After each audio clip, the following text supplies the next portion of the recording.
இன்றைக்கி ஒரு குட்டி கதை பார்க்கலாம். இது ஒரு உண்மை கதை.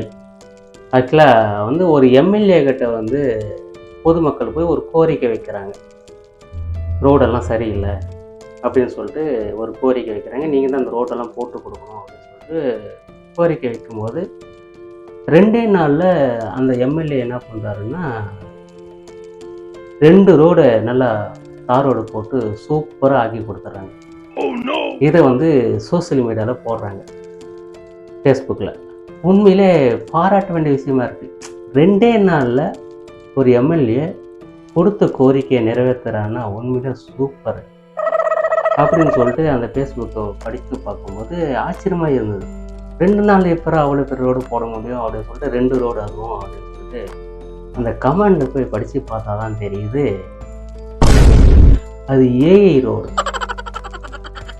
அதாவது அந்த ரோடு பார்த்தோம்னா போடுறதுக்கு முன்னாடி ஒரு ஃபோட்டோ எடுத்திருக்காங்க, போட்டதுக்கப்புறம் ஒரு ஃபோட்டோ எடுத்திருக்காங்க.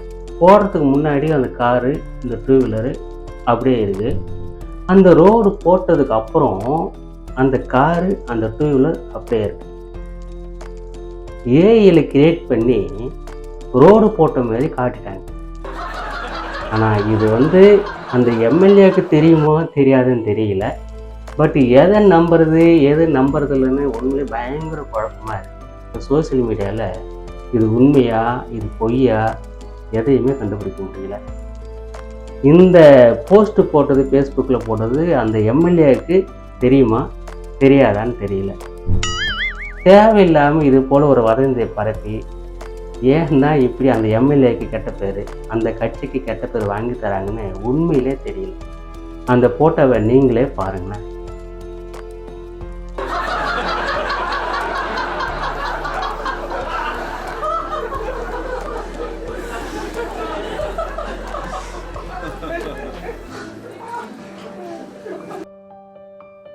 உண்மையிலே இது ஒரு கதை மாதிரி தான் இருக்குது. ஏஐயில் நிறைய கதை தான் வரும் இல்லையா?